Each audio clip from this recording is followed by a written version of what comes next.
হঠাৎ করে যখন আমাদের কোনো কাছের মানুষ আমাদেরকে অবহেলা করতে শুরু করে তখন ভীষণই কষ্ট হয়।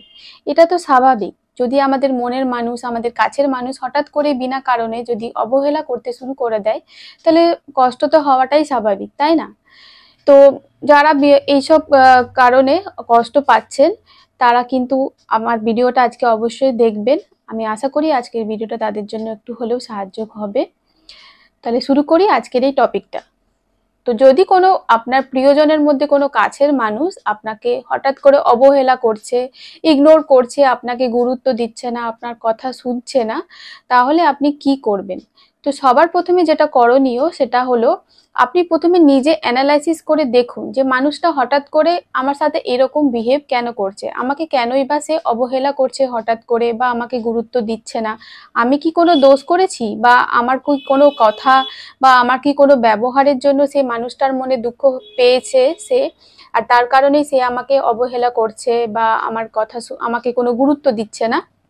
আপনি প্রথমে নিজেকে অ্যানালাইসিস করুন। অপরকে দোষ দেওয়ার আগে আপনি নিজেকে প্রথমে অ্যানালাইসিস করুন। দেখুন, ২ দিন ৩ দিন সময় নিয়ে ভেবেচিন্তে দেখুন যে আপনি কি সত্যিই কোনো দোষ করেছেন, বা আপনার কি কোনো কথার কারণেই সেই মানুষটা চেঞ্জ হয়ে গেছে। যদি দেখেন যে আপনি দোষ করেছেন, আপনার কথার কারণে সেই মানুষটা দুঃখ পেয়েছে, তার জন্যই সে আপনাকে অবহেলা করছে, আপনাকে গুরুত্ব দিচ্ছে না, তৎক্ষণাৎ আপনি কিন্তু আপনার দোষ স্বীকার করে নিন, আর এই তার কাছে আপনি ক্ষমা চেয়ে নিন। তাহলে দেখবেন সবকিছু আবার আগের মতোই হয়ে গেছে। কিন্তু যদি দেখেন আপনি অ্যানালাইসিস করলেন অথচ দেখলেন আপনি কোনো দোষ করেননি, বা আপনি কোনো কটু কথাও তাকে বলেননি, বা আপনার ব্যবহারও কোনো কিছুর মধ্যে আপনি খামতি রাখেননি, তার সাথে ভালো ব্যবহারও করেছেন, অথচ বিনা কারণে বিনা দোষে সেই মানুষটা আপনাকে অবহেলা করছে, অযথা গুরুত্ব দিচ্ছে না, অবহেলা করেই যাচ্ছে, আপনি ভিতর ভিতর খুবই কষ্ট পাচ্ছেন, তাহলে সবার প্রথমে যেটা করণীয় সেটা হচ্ছে, আপনি যখন দেখছেন যে মানুষটা কন্টিনিউ আপনাকে অবহেলা করছে, তাহলে আপনিও তাকে নিজের গুরুত্ব দেওয়াটা তার কাছে বন্ধ করে দিন। দেখুন, যে মানুষ আপনাকে গুরুত্ব দিচ্ছে না তার কাছে আপনি যত শত চেষ্টা করলেও আপনি গুরুত্ব পাবেন না। তাহলে আপনাকে কি করতে হবে, আপনি নিজেকে প্রাধান্য দিন, আপনি নিজেকে সময় দিন, নিজে যেটা পছন্দ করেন সেটা করুন। নিজে গান শুনতে চাইলে গান শুনুন, যে কাজটা আপনি করলে আপনার মন ভালো থাকে সেই কাজটা আপনি করুন। আর নিজেকে কিন্তু অবশ্যই কোনো কাজে কিন্তু ব্যস্ত করে নেবেন। কোনো কাজে যখন কোনো মানুষ বিজি থাকে তখন এইসব কে অবহেলা করছে, কে গুরুত্ব দিচ্ছে না, এই সকল ভাববার আর সময় অতটা থাকে না। তো কোনো কাজে আপনি নিজেকে ব্যস্ত করে ফেলুন, নিজে কাজ করুন, নিজেকে কেউ গুরুত্ব দিচ্ছে না তো কি হয়েছে, আপনি নিজেকে গুরুত্ব দিন। নিজের সাথে তো আর কিছু না, আপনি নিজেকে গুরুত্ব দেন। নিজেকে যখন আপনি নিজেই গুরুত্ব দেবেন, দেখবেন সবাই আপনাকে গুরুত্ব দেবে। নিজেকে গুরুত্ব দিন, নিজেকে সময় দিন, এটাই আপনার জন্য প্রধান করণীয় হবে। আর সেকেন্ডলি যেটা আপনাকে করতে হবে, দেখুন কারোর জন্য কিন্তু কিছু পড়ে থাকে না, কিছু আটকে থাকে না। যে মানুষটা আপনাকে গুরুত্ব দিচ্ছে না, আপনাকে অবহেলা করছে, তার কাছে আপনি আর কি আশা করবেন, তাই না? তার জন্য তো আর কিছু পড়ে থাকে না।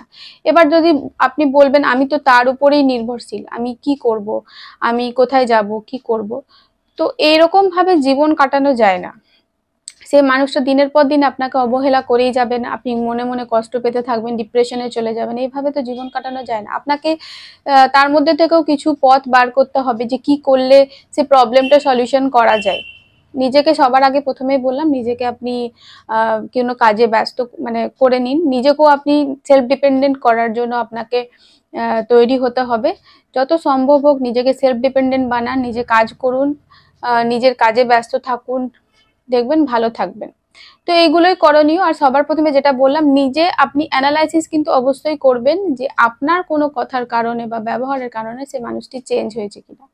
এই সকল ছোট ছোট কিছু কিছু জিনিস করলে আমাদের পারিবারিক জীবনে কিন্তু অনেকটা সমস্যারই সমাধান আমরা নিজেরাই করতে পারি। আসলে মানুষরা আমরা নিজেদের দোষটা কখনোই অ্যানালাইসিস করে দেখি না, যে আমরা কি কাউকে কোনো কটু কথা বললাম, বা আমরা কি কারোর সাথে খারাপ ব্যবহার করলাম, আমরা শুধু অপরেরটা দেখি, আদার পার্সন এটা দেখি যে সেই মানুষটা আমাকে অবহেলা করছে, সেই মানুষটা আমাকে গুরুত্ব দিচ্ছে না, নিজেদের দোষটা দেখি না।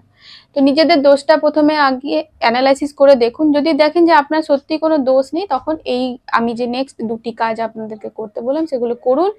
নিজের কাজে ব্যস্ত থাকার মতো আনন্দ কিছুতেই নেই। আর নিজেকে ভালোবাসুন, নিজেকে গুরুত্ব দিন, দেখবেন সবাই আপনাকে গুরুত্ব দেবে, আর কেউ আপনাকে কষ্ট দিতে পারবে না। তাহলে এটাই হচ্ছে, দেখুন কারোর উপর তো কারোর কন্ট্রোল নেই, কেউ আপনাকে অবহেলা করতেই পারেন, আপনি জবরদস্তি তার কাছ থেকে মানে অ্যাটেনশন পাওয়ার পেতে পারেন না, তাই তো? তো নিজেকে আপনি ভালো করে অ্যাটেনশন দিন, নিজেকে ভালোবাসুন, দেখবেন সেই মানুষটাও আপনাকে ভালোবাসে। যখন দেখবে যে আচ্ছা এই মানুষটা তো নিজেকে এত অ্যাটেনশন দিচ্ছে, ভালো আছে, খুশি আছে, তো সেই মানুষটাও অটোমেটিক্যালি আপনার প্রতি ইন্টারেস্টেড হয়েই যাবে। তো নিজেকে ভালোবাসুন।